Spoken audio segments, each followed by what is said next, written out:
Salut et bienvenue dans un nouveau tutoriel. Dans ce tutoriel, on va voir la structure du marché, c'est-à-dire le concept de la structure du marché. Voici notre tableau de travail qui est là. On verra c'est quoi la structure d'un marché, les types de structures d'un marché, structure simple et structure complexe. On verra un mouvement impulsif et le mouvement de retracement. On verra les critères d'une structure du marché, les bas forts et les bas faibles, les hauts forts et les hauts faibles, quelques techniques, quelques méthodes d'entrée et de sortie. Et je vais ajouter aussi quelques erreurs à éviter lorsque vous avez affaire avec la structure du marché. Ici, j'espère qu'après ce tutoriel, vous n'aurez plus de problème avec des structures du marché. Parce qu'aujourd'hui, on va essayer d'expliquer de façon très simple pour que tout le monde arrive au moins à comprendre de manière très simple. On passe. La structure du marché, quand on demande c'est quoi une structure du marché, la structure du marché est tout simplement la trace laissée par le prix dans le temps. C'est la trace laissée par le prix dans le temps. Cette trace peut être comme ça, n'est-ce pas? C'est la trace tout simplement laissée par le prix dans le temps. Mais quand je dis c'est la trace laissée par le prix dans le temps, j'ai parlé du prix. D'autres vont confondre et d'autres le font même. Ils confondent les price action et la structure du marché. Il y a une différence entre les price action et la structure du marché. Ceux qui ne savent pas cette différence, j'ai fait une vidéo sur ce sujet. Je vais laisser le lien dans la description de cette vidéo-là. Après avoir regardé cette vidéo, allez-y dans la description, vous allez regarder la vidéo sur la différence entre la structure du marché et les price action. Vous allez comprendre de façon très simple. Comme je disais, la structure du marché est tout simplement les traces laissées par le prix dans le temps. Maintenant, les types de structures du marché. Structure simple et structure complexe. Avant d'abord de parler des types de structures d'un marché, on va cesser à savoir comment, n'est-ce pas, se forme la structure du marché. Une structure du marché, n'est-ce pas, se forme tout simplement, peut se former comme ça, ou bien comme ça, ou bien comme ça. Ce qui veut dire qu'il y a une structure haussière, une structure baissière et une structure neutre qu'on appelle ici un range. Une structure haussière, c'est lorsque le prix monte vers le haut. Une structure baissière, c'est lorsque le prix descend vers la baisse. Et une structure neutre, appelée ici le range, c'est lorsque le prix laisse constant pendant un bon moment. Maintenant, on va essayer d'aller avec une structure haussière. Pour qu'on se rende compte que la structure, elle est haussière, il y a des critères. Pour qu'on se rende compte que cette structure, elle est baissière, il y a des critères.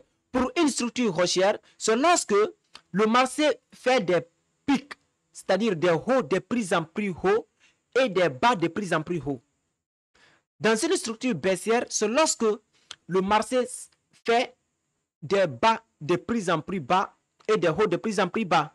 Et dans une structure neutre, appelée ici le range, c'est lorsque le prix reste constant, c'est-à-dire les hauts sont quasiment au même niveau et les bas sont quasiment au même niveau. On va aller avec une structure haussière d'abord. On va avec la structure haussière, comme j'ai si bien dit. Une structure haussière est caractérisée par un marché qui fait des pics de plus en plus hauts et des creux de plus en plus hauts. C'est lorsque le marché fait un haut comme ça, il fait un bas, il fait un haut plus haut que le haut précédent comme ça. Il vient faire un bas, je m'excuse, il vient faire un bas plus haut que ce bas précédent. Il fait encore un haut plus haut que le haut précédent. Ainsi de suite. C'est lorsque le marché fait, n'est-ce pas, il forme des hauts de plus en plus hauts et des bas de plus en plus hauts, qu'on se rend compte que oui, nous sommes dans une structure haussière. D'après la théorie de dos. D'après la théorie de dos, c'est lorsque le marché fait des hauts de plus en plus hauts et des bas de plus en plus hauts, on se rend compte que nous sommes dans une structure haussière. Et dans une structure baissière, c'est lorsque le marché fait, excusez-moi, c'est lorsque le marché fait des hauts de plus en plus bas et des bas de plus en plus bas. Vous voyez, n'est-ce pas? Comme si nous sommes dans un escalier en descendant. Ici, le marché fait des hauts de plus en plus bas et des bas de plus en plus bas aussi. Alors, on se rend compte ici que nous sommes dans une structure baissière. Ici, nous sommes dans une structure haussière. Maintenant, une structure neutre qu'on appelle sur le range, c'est lorsque le marché fait, n'est-ce pas, il forme des hauts quasiment au même niveau et des bas quasiment au même niveau comme ça. Là, on se rend compte que nous sommes dans un range. Vous pouvez voir ici. Les hauts sont quasiment au même niveau et les bas aussi sont quasiment au même niveau.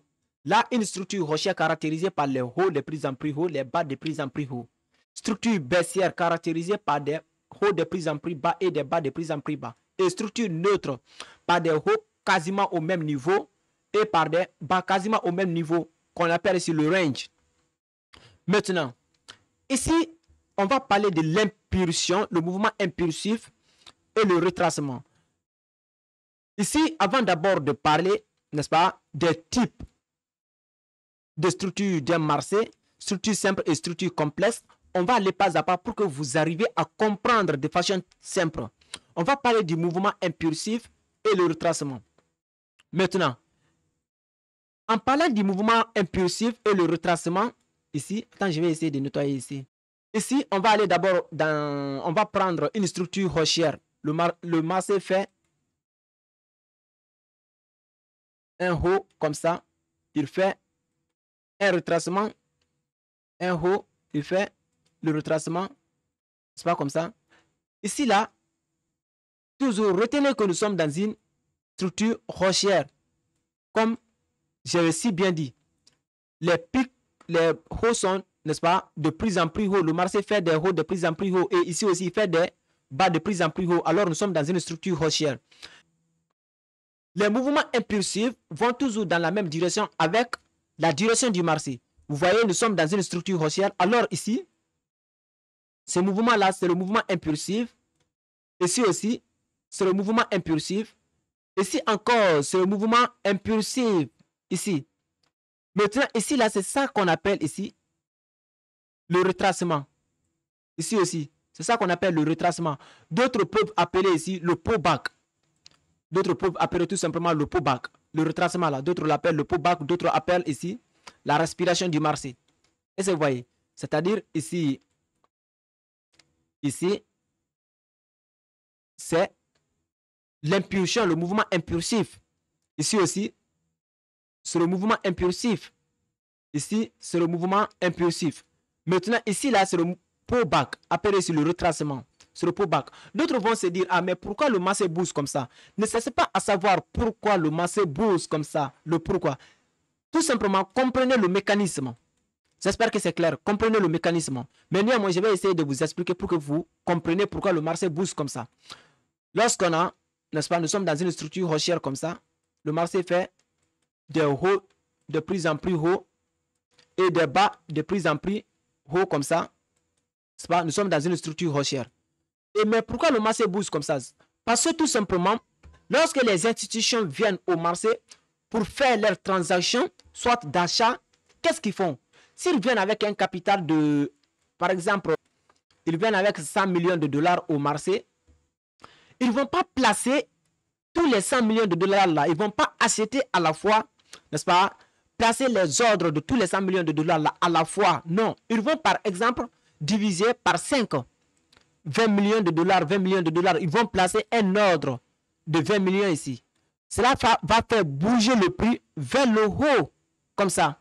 Arrivé à un moment, n'est-ce pas, lorsqu'ils voient que le prix est monté tellement, ils vont laisser d'abord que le prix descende un peu. Parce qu'eux aussi veulent acheter à un prix bas.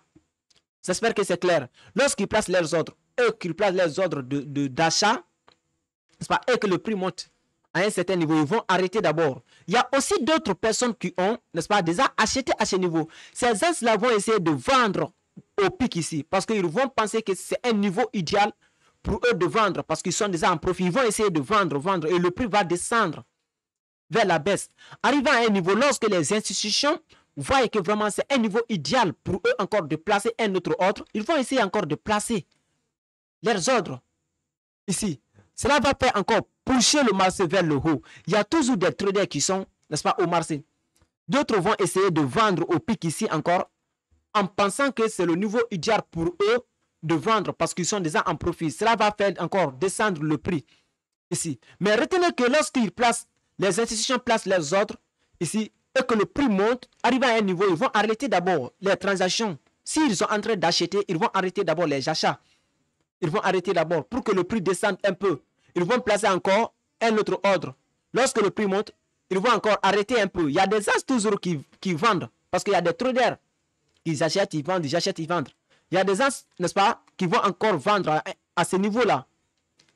Et si le prix descend encore, les institutions vont placer des ordres. Vous savez, nous les retail traders, on ne peut pas faire bouger le marché. Jamais, on n'a pas ces fonds pour faire bouger le marché. Ce sont seulement des institutions qui peuvent faire bouger le marché. C'est la raison pour laquelle vous voyez, n'est-ce pas, le marché fait des zigzags, n'est-ce pas, des impulsions, le retracement, l'impulsion, le retracement, l'impulsion, le retracement.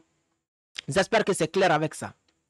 Et maintenant, retenez que les impulsions sont faites, sont formées le plus souvent avec des bougies momentum. Avec des bougies momentum, quand je dis des bougies momentum, les bougies de corps volumineux, telles qu'on a l'impulsion comme ça, le retracement, l'impulsion, le retracement, et puis l'impulsion encore. Ici, le mouvement impulsif qui est là, le mouvement impulsif là, est formé le plus souvent par les bougies de corps très volumineux. Oui, par les bougies de corps très volumineux, appelées ici les bougies momentum. Et comme nous sommes dans un mouvement haussier, dans une structure haussière, vous verrez que le plus souvent, ce mouvement impulsif là est formé par les bougies de couleur verte. J'espère que c'est clair. C'est formé le plus souvent par des bougies de couleur verte. Et aussi, le retracement là, de plus souvent, c'est formé par des bougies, n'est-ce pas, de corps très négrisants, par les bougies de corps pas tellement importants. Est-ce que vous comprenez? Mais retenez aussi que ces retracements-là peuvent être formés par des bougies de corps tellement importants, par des bougies momentum. Par des bougies momentum. Si ceux qui ne connaissent pas des bougies momentum, n'est-ce pas, vous pouvez aller, j'ai fait une vidéo sur ces sujets-là, sur les candlesticks, vous pouvez aller voir cette vidéo. Je vais laisser le lien en description pour aller voir tout simplement cette vidéo. Vous allez comprendre.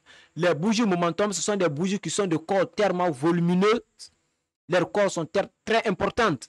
Et c'est-à-dire les bougies qui ne sont pas de corps tellement importants, tels que le doji, le marteau, n'est-ce pas, sont des bougies qu'on appelle ici les base candles. Alors les bougies là ne sont pas de corps tellement importants. Ce sont ces bougies là qui forment le retracement, le pot bas qui est là. Le retracement. Et ici là est formé par les bougies de corps tellement volumineux. Mais retenez que ici aussi, les retracements là peuvent être formés par des bougies momentum. Par exemple, lorsque ici le mouvement impulsif a été fait, c'est-à-dire a été formé par une pression d'achat tellement agressive, n'est-ce pas? Si ici il y avait une pression d'achat très agressive, le prix est monté d'une manière rapidement, agressivement, vous verrez que le prix va encore descendre agressivement.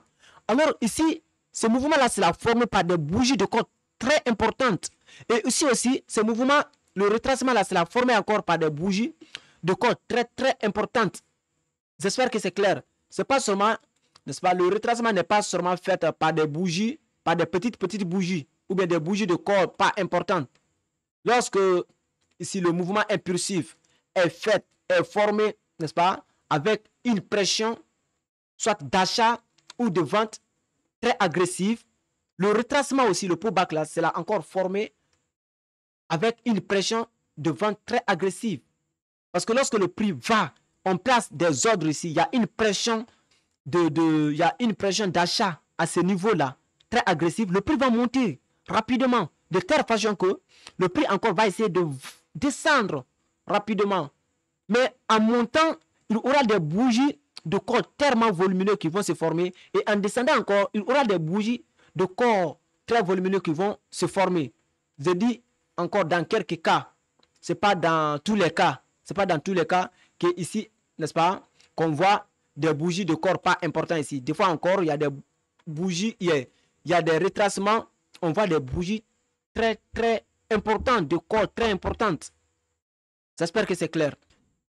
Ici, encore, le retracement dans une structure baissière, ici, ça c'est le mouvement impulsif, ça c'est le retracement, mouvement impulsif, le retracement, n'est-ce pas? Ici, le retracement, mouvement impulsif. Vous voyez, comme nous sommes dans une structure baissière, alors je vous ai si bien dit que les mouvements impulsifs vont dans la même direction du marché. Vous voyez que ici, le marché, nous sommes dans une direction baissière, nous sommes dans une structure baissière. Alors ici, là, ça c'est notre mouvement impulsif. Ici, c'est notre retracement qui va, n'est-ce pas, qui va dans le sens contraire du mouvement, dans le sens contraire de la structure. Ici, nous avons notre mouvement impulsif, notre retracement, mouvement impulsif. J'espère que c'est clair. Ok.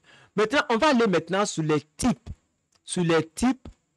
de structure du marché. Ne vous inquiétez pas ici. On va passer sur le graphique.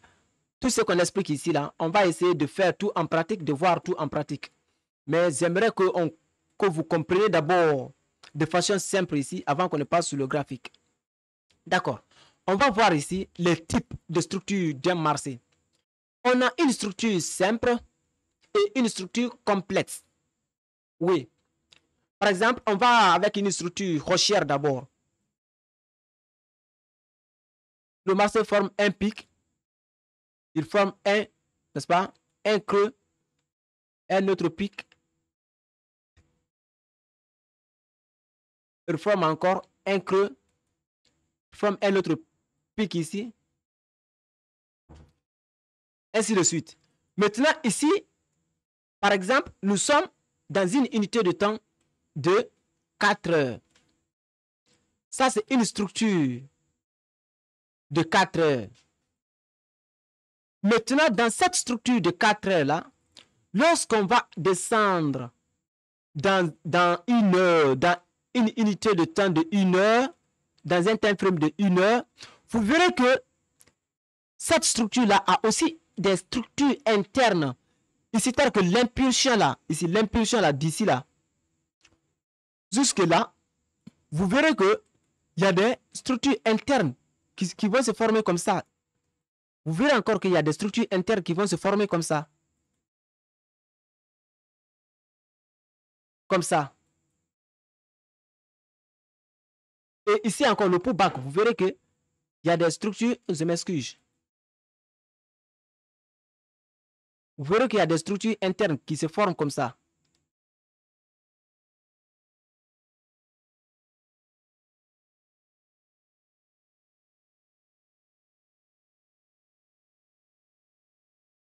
Vous verrez ça. J'espère que c'est clair. Vous voyez, lorsqu'on va dans une unité de temps inférieure, vous allez voir ça là. Ça. Et vous voyez que c'est de la même chose. Ça là qui est là. C'est ça qui est là encore. Tout simplement, ce qu'il y a en haut,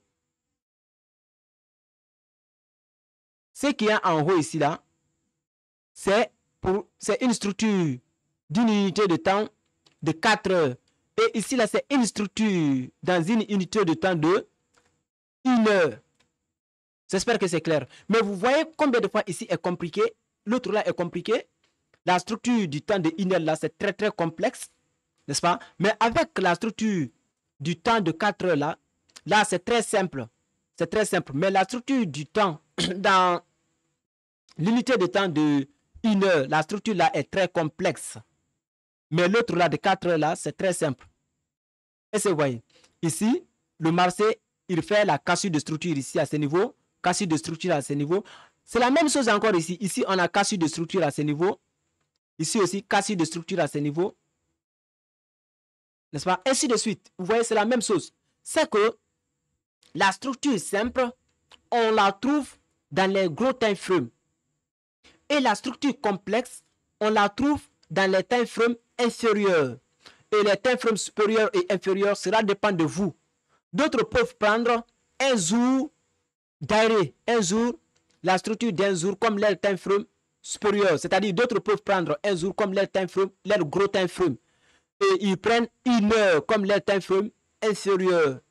D'autres peuvent prendre 4 heures comme leur time frame supérieur et 15 minutes comme leur time frame inférieur. D'autres peuvent prendre weekly comme leur time frame supérieur et daily comme leur time frame inférieur.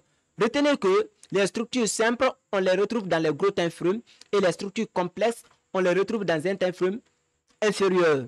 Mais si vous êtes un nouveau, n'est-ce pas? C'est-à-dire que par exemple, vous êtes un nouveau et que vous avez affaire avec les deux structures. J'espère que la première structure là, n'est-ce pas, semble très simple. Ou bien, et la deuxième structure là, si c'est un nouveau même, il va se compliquer ici. Parce que il y a des pics de prise en prix haut, des bas de prise en prix haut, des bas de prise en prix bas, des pics de... C'est-à-dire c'est mélangé. C'est mélangé. J'espère que vous comprenez maintenant la structure simple et la structure complexe. Structure simple, c'est dans un time frame, c'est dans un gros time frame. Structure complexe, c'est dans un petit time frame. Ok. On va maintenant parler des bas forts, des bas faibles, des hauts forts et des hauts faibles. Maintenant ici, par exemple, nous sommes dans une structure haussière. D'abord, on prend une structure haussière, le marché fait un haut, il vient faire un bas, il fait encore un haut, plus haut que le haut précédent, n'est-ce pas? Pour se rendre compte que nous sommes dans une structure haussière. Maintenant, pour parler des bas forts et des bas faibles, des hauts forts et des hauts faibles, ici, vous devrez d'abord connaître la structure. La structure, je dis bien la structure. C'est-à-dire, le plus souvent, vous attendez parler cassure de structure. Cassure de structure. C'est ça qui est là. C'est-à-dire, le numéro 4 là, les critères d'une structure du marché. Ici, vous voyez, lorsque le marché bouge, il fait un pic. Il descend comme ça, n'est-ce pas? Vous pouvez tout simplement tracer une ligne comme ça. Et aussi, à ce niveau-là, une autre ligne. Ça, entre les deux lignes-là, ça, c'est votre structure.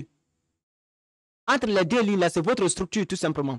Lorsque le marché passe seulement la ligne-là, on dit qu'elle a cassé la structure. On dit qu'elle a cassé la structure, break of structure. Une fois que le marché fait ça, et puis, il commence à descendre vers le bas. Mais gars, ceux qui ne sont pas d'abord abonnés, abonnez-vous et activez la cloche de notification pour être notifié à chaque fois que je vais faire une nouvelle vidéo. Maintenant, ici, lorsque le marché passe seulement la ligne là, on dit qu'elle a cassé la structure. Lorsqu'elle commence à descendre comme ça, oh, je m'excuse, lorsque le prix commence à descendre comme ça, n'est-ce pas? On va tracer notre nouvelle structure comme ça. Maintenant, où? Ce ne sera plus ici, mais plutôt le bas qui est là. Là, on va prendre ça, on envoie ici. Et on prend aussi ça, on envoie ici. Vous voyez maintenant, ça, entre les deux lignes là, ici, c'est notre structure. Lorsque le marché va ici, lorsque le marché va, oh, je m'excuse, qu'est-ce qui ne va pas? Lorsque le marché va, n'est-ce pas, dépasser la ligne là, casser la ligne là, on dit qu'elle a fait cassure de structure. C'est ça que vous voyez là, on dit toujours break of structure. Maintenant, d'autres peuvent ici nommer ici le BOS, break of structure, cassure de structure, cassure de structure. J'espère que c'est clair. Maintenant, comme vous savez déjà, qu'est-ce qu'on appelle structure, cassure de structure, break of structure ici, on va essayer de s'appuyer sur les bas forts et les bas faibles. Lorsque nous sommes dans une structure haussière, le marché fait des hauts de prise en prix haut, des bas de prise en prix haut. Vous voyez, n'est-ce pas? Maintenant, ici, pour que un bas, on appelle un bas fort, il faut que ce bas-là conduise à la cassure de structure. Pour qu'on appelle un haut fort, il faut que ce haut-là conduise à la cassure de structure. Et retenez que nous sommes dans un mouvement haussier ici. Nous sommes dans une structure haussière. Ici, on a cassure de structure à ce niveau. Cassure de structure à ce niveau ici. Et cassure de structure à ce niveau ici encore. J'espère que c'est clair. Maintenant, en voyant ça, comme je viens de dire auparavant, pour qu'on appelle un bas fort, il faut que ce bas là conduise à la cassure de structure. C'est que le bas là, ici, le mouvement impulsif là, a commencé ici. Alors le bas là, c'est ça qui a conduit à la cassure de la structure là. Là, on va considérer ce bas-là comme un bas fort. Ici aussi, le bas là, ici, c'est ça qui a conduit à la cassure de cette structure-là, ici. Là, on va considérer ce bas là comme un bas fort. Ici aussi, a conduit à la cassure de la structure ici. Là, on va considérer encore ici comme un bas fort. J'espère que c'est clair.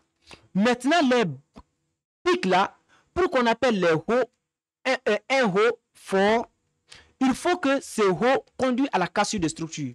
Ici, c'est un haut faible. Parce que ici, notre structure était là. Mais il n'a pas cassé. Le mouvement qui est là, le pullback là, le mouvement là, qui a commencé ici, n'a pas pu casser. Si le mouvement l'a cassé la ligne là, on allait appeler ici, n'est-ce pas? Le mouvement l'a passé, dépassé le creux qui est là. On allait appeler tout simplement ce niveau-là, ces hauts-là, comme notre haut fort. Et mais comme le mouvement, malheureusement, le mouvement n'a pas pu dépasser. Oh, je m'excuse. Je m'excuse, j'attends. Je vais essayer d'abord de faire les choses comme ça.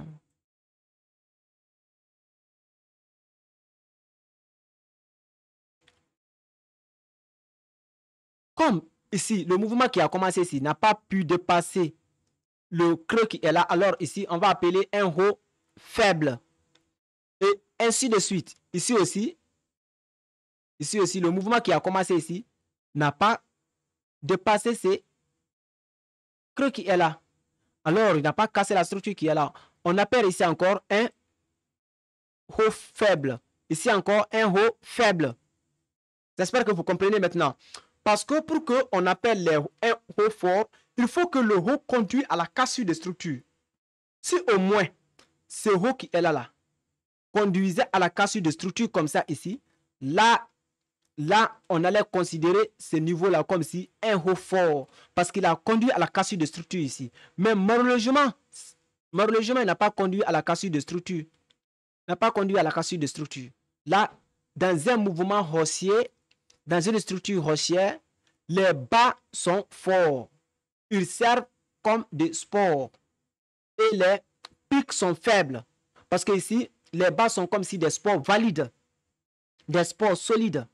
Mais les hauts sont faibles. Dans un mouvement haussier, ce sont des hauts qui sont faibles. Et les bas sont forts. C'est vice-versa. Dans un mouvement baissier, ce sont des hauts qui sont forts et les bas sont faibles. Ici, on a comme ça un haut, le bas, un autre haut,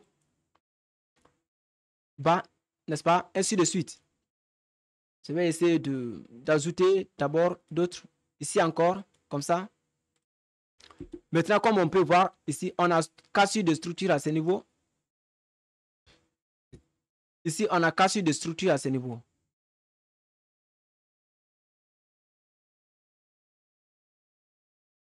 Ici, on a cassure de structure. Ici, encore cassure de structure. Ici, encore, on a cassure de structure.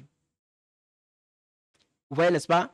Ce qui veut dire que les hauts qui sont là, ici, là, le haut là, a conduit à la cassure de structure. Là, on va considérer ici comme un haut fort. Ici aussi, a conduit, n'est-ce pas, le mouvement qui a commencé ici, a conduit à la cassure de cette structure qui est là. Là, on va appeler ici encore un haut fort. Ici encore, le mouvement là, qui a commencé ici là, a conduit à la cassure, n'est-ce pas, de cette structure. Là, on va appeler ici un haut fort. Mais ici, le bas là, c'est un bas faible. Parce que ce bas là n'a pas conduit à la cassure de structure à ce niveau. Est-ce que vous voyez? Si et seulement si le bas là conduisait à la cassure de structure comme ça, n'est-ce pas, on allait dire que ce bas là était fort. Mais malheureusement, il n'a pas conduit à la cassure de structure là-bas. Là, on considère comme un bas faible. Un bas faible. C'est-à-dire, dans une structure baissière, les hauts sont des hauts forts et les bas sont des bas faibles. J'espère que c'est clair. Les hauts sont les hauts forts et les bas sont des bas faibles. Dans une structure baissière, dans une structure haussière, ce sont des bas qui sont forts, qui servent comme support solide et les hauts sont faibles. J'espère que c'est clair. Maintenant, on va essayer, n'est-ce pas, d'aller sur le graphique. On va voir quelques structures du marché, on va déterminer quelques structures du marché. On va dans le graphique avant de voir quelques méthodes d'entrée et de sortie.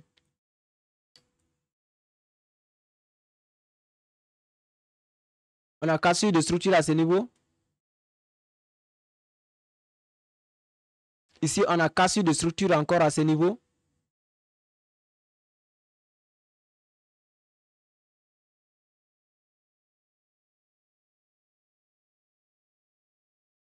N'est-ce pas? Maintenant, ici, on n'a pas cassé de structure ici, mais plutôt, on a changement de caractère à ce niveau. Changement de caractère à ce niveau. Cassure de structure à ce niveau. Ici. On a encore cassure de structure à ce niveau. Ici. Ici, on a cassure de structure à ce niveau.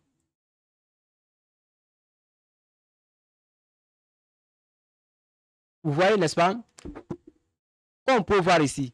Ici, on a cassure de structure. Cassure de structure. Ici. Ça veut dire que nous sommes dans un mouvement haussier. Nous sommes dans une structure haussière. Mais arrivé à un niveau, on n'a pas cassure de structure, mais plutôt changement de caractère. Qu'est-ce que cela veut dire? Ça veut dire que nous sommes dans un marché haussier comme ça. Lorsque nous sommes dans une structure haussière, le marché est changé, fait des hauts de plus en plus hauts, comme ça, et des bas de plus en plus hauts. Mais arrivé à un niveau, pour le marché, n'est-ce pas, de faire un haut plus haut que le haut là, il peut faire un haut comme ça. Mais au lieu de faire un bas plus haut que le bas précédent, plutôt il vient faire un bas plus bas que le bas là, comme ça. Il viole la propriété. Est-ce que vous voyez? Ça ici, c'est ça qu'on appelle changement de caractère. Structure haussière, le marché est censé faire des hauts de plus en plus hauts et des bas de plus en plus hauts. Mais ici, il a violé la propriété de dos. La propriété de dos, il a violé ici, n'est-ce pas? La propriété de la théorie de dos. Là, ici, on dit tout simplement ici que le marché a changé de direction. Il a changé de caractère. Et c'est vrai, il a changé de caractère. Là, on se rendra compte directement que oui, on va rentrer très bientôt dans une nouvelle structure. C'est-à-dire, on va entrer dans une nouvelle direction. On va adamer une nouvelle direction. Comme nous sommes dans une structure haussière, très bientôt, on va entrer dans une structure baissière. Lorsque ces arts de choses-là se produisent, lorsque la théorie est violée. J'espère que c'est clair. Ça qui se produit ici. Comme vous voyez, au lieu que le marché se limite ici et qu'il fait un haut plus haut que le haut là, il n'a pas fait ça, mais plutôt il s'est limité ici. Et puis il a, c'est-à-dire, c'est un mouvement mitigé. C'est un mouvement mitigé. Il s'est limité ici et puis il est venu violer le bas qui est là. Il a formé un bas plus bas que ce bas là. Ça veut dire que nous ne sommes plus dans un mouvement haussier, nous ne sommes plus dans une structure haussière, mais plutôt on a tendance maintenant à entrer dans une structure baissière. Et vous voyez le résultat qui est là, nous sommes entrés dans une structure baissière. Vous voyez ici, n'est-ce pas? Le prix pouvait venir, le prix pouvait faire comme ça, quelque chose comme ça. Le prix pouvait dépasser le pic là, ici. Et puis, se retourner vers le bas, venir faire un bas ici. Est-ce que vous comprenez? En même temps, toujours, on allait dire qu'il y a changement de caractère. Est-ce que vous voyez? Ici, ce que j'ai dessiné là, ici. Le prix pouvait se limiter à quelque part ici, comme il a fait ici là. Comme le prix a fait ici. Vous pouvez se limiter à quelque part ici. Au lieu de faire un haut plus haut que ce haut là, il se limite ici. Et puis, il vient faire un bas plus bas que le bas là. Est-ce que vous comprenez? Et puis, continue vers la baisse. Parce qu'il y a changement de caractère ici. Et même si le prix faisait un haut comme ça, et puis il vient faire un bas plus bas que ce bas là, toujours, c'est ça qu'on appelle changement de caractère. Change of character, choc. Les autres là, c'est cassure de structure, break of structure, break of structure, break of structure. À ce niveau-là, on a un range. Ici, on peut voir, on a un range ici.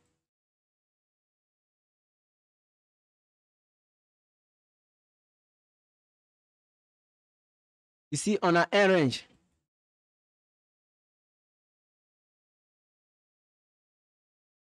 Comme on peut voir ici. Ici, vous voyez que les pics sont quasiment au même niveau. Ils ne sont pas dans une direction haussière ni dans une direction baissière. Alors, les pics sont quasiment au même niveau. J'espère que c'est clair. Mes amis, n'oubliez pas de vous abonner et d'activer la cloche de notification pour être notifié à chaque fois que je vais faire une nouvelle vidéo.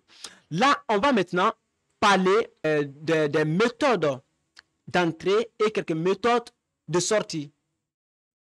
Ici, avant d'abord de parler de quelques méthodes d'entrée et de sortie, ici, on va essayer de parler d'un retracement valide et d'un retracement invalide. Vous savez que pour parler d'un retracement valide et d'un retracement invalide, par exemple, lorsque le marché fait un mouvement impulsif, il fait un retracement comme ça, il fait un mouvement, oh je m'excuse. Pourquoi ça là, ça coupe? Lorsque le marché fait un mouvement impulsif comme ça, il fait un retracement, fait un autre mouvement impulsif, un retracement, mouvement impulsif. Ici, les retracements doivent être au moins 50% du mouvement impulsif. Oui, au moins 50% du mouvement impulsif. Cela nous ramène, n'est-ce pas, à parler ici de premium et du discount. Comme je disais, on prend notre Fibonacci et puis on met ici, on tire jusqu'au pic là ici. Pas? Vous voyez ici là, n'est-ce pas? Par exemple ici, le milieu là ici, vous voyez, il y a une ligne zone ici.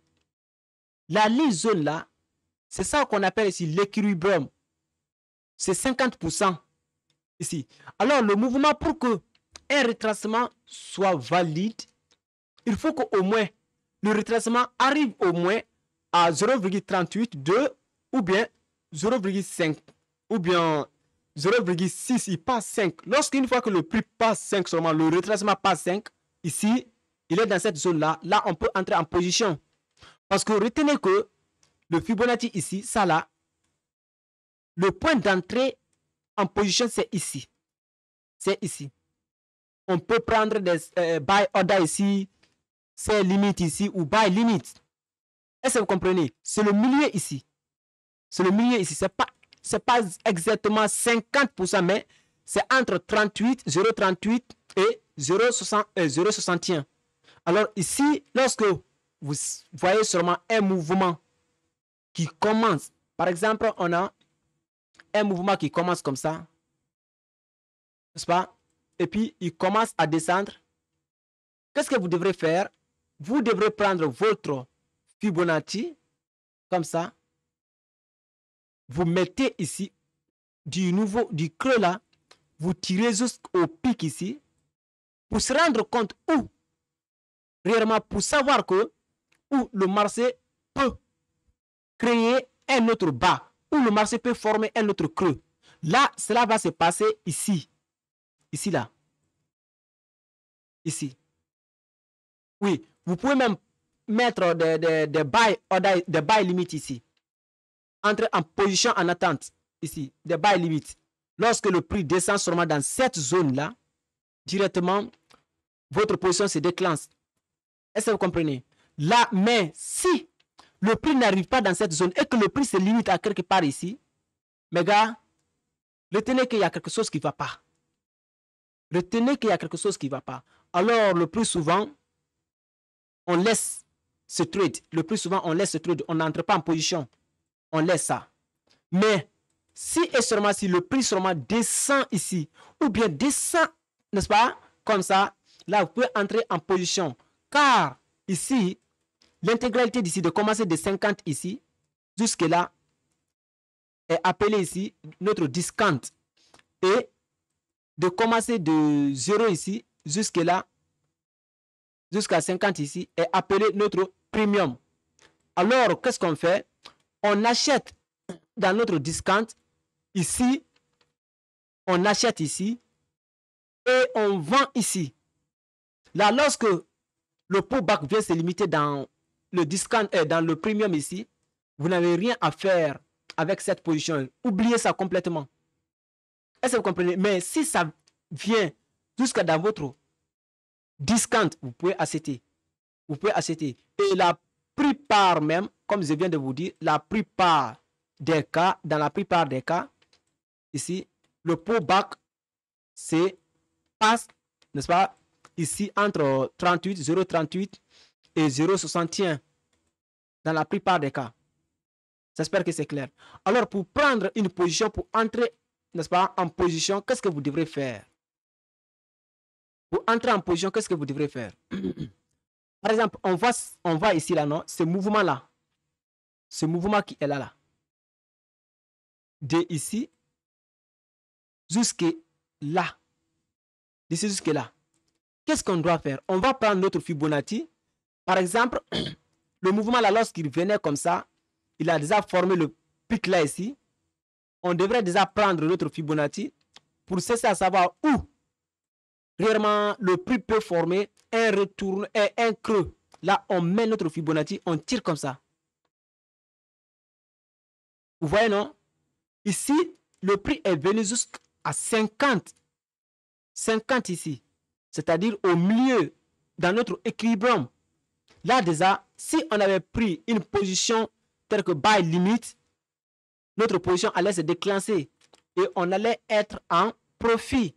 Pourquoi? Parce que tout simplement, vous voyez, le prix est entré ici dans cette zone et puis rapidement, il est parti vers la hausse. Mais si le retracement n'arrive pas dans cette zone-là, mes gars, il faut oublier ce trade, il faut oublier cette position. C'est ça que d'autres ne comprennent pas. C'est ça que d'autres ne comprennent pas même. Et vous voyez, ici encore, dans l'autre cas ici, ici là, oh, je m'excuse.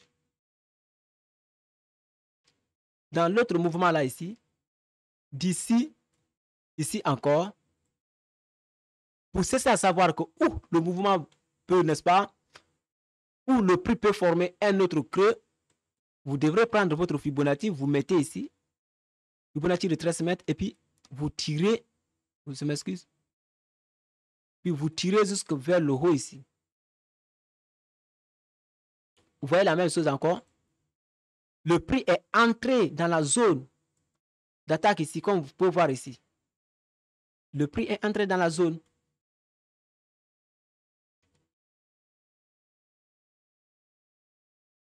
Là, vous voyez déjà. Ici, si vous avez pris une position, n'est-ce pas, un buy limite ici, votre position allait être déclenchée et vous allez faire des profits. J'espère que c'est clair. C'est la même chose encore dans un mouvement baissier, c'est la même chose.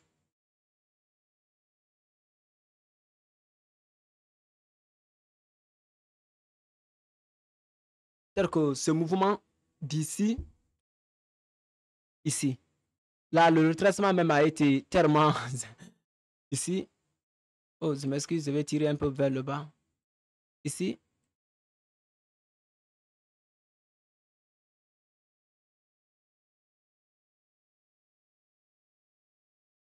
Vous voyez, le retracement s'est passé, même c'est venu jusqu'à dans notre discount ici. Est-ce que vous voyez? Là, si vous avez pris une position ici, n'est-ce pas? Ou bien lorsque le prix est venu ici, vous avez pris une position, votre position allait être déclenchée. Et ici aussi, de l'autre côté ici.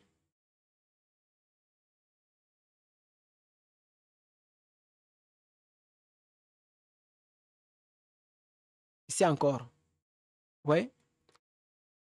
Quand on met ça ici. Ça là. Vous voyez? Sûrement, le pullback là est sûrement venu dans la première zone là. C'est sûrement venu ici. Alors votre position allait être déclenchée. Parce que c'est dans la zone là, ici, qu'on entre en position. C'est dans la zone là qu'on entre en position. J'espère que c'est clair. Et retenez aussi, il y a une méthode de prise de position. Attends, je vais vous montrer ça. D'autres appellent le plus souvent le fondamental, le pattern fondamental, comme ça, ABC. Lorsque vous avez un pullback et quelque chose comme ça, qu'est-ce qu'ils vont faire? Ils vont prendre, ils vont mesurer le mouvement impulsif ici. Ils vont mesurer le mouvement impulsif là comme ça. Ils vont mesurer le mouvement impulsif là comme ça. Pour faire, n'est-ce pas, pour connaître où exactement le prochain mouvement va se limiter. Là, ils vont essayer de mettre ici comme ça. Là, pour se rendre compte où le prochain mouvement va se limiter. Lorsqu'ils prennent une position. Ils ouvrent une position à ce niveau. Lorsqu'ils ouvrent une position à ce niveau, n'est-ce pas, ils vont essayer de mettre leur target jusque-là. Est-ce que vous comprenez? Ils vont mettre leur target jusqu'à ce niveau-là.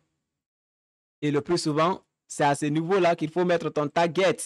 Si tu prends position ici, parce que ce niveau-là, c'est un obstacle. C'est un obstacle. Le prix peut ne pas casser le niveau-là, parce que c'est une résistance. J'espère que c'est clair. Alors mes gars, likez et abonnez-vous à cette chaîne. On se reprend dans un nouveau tutoriel.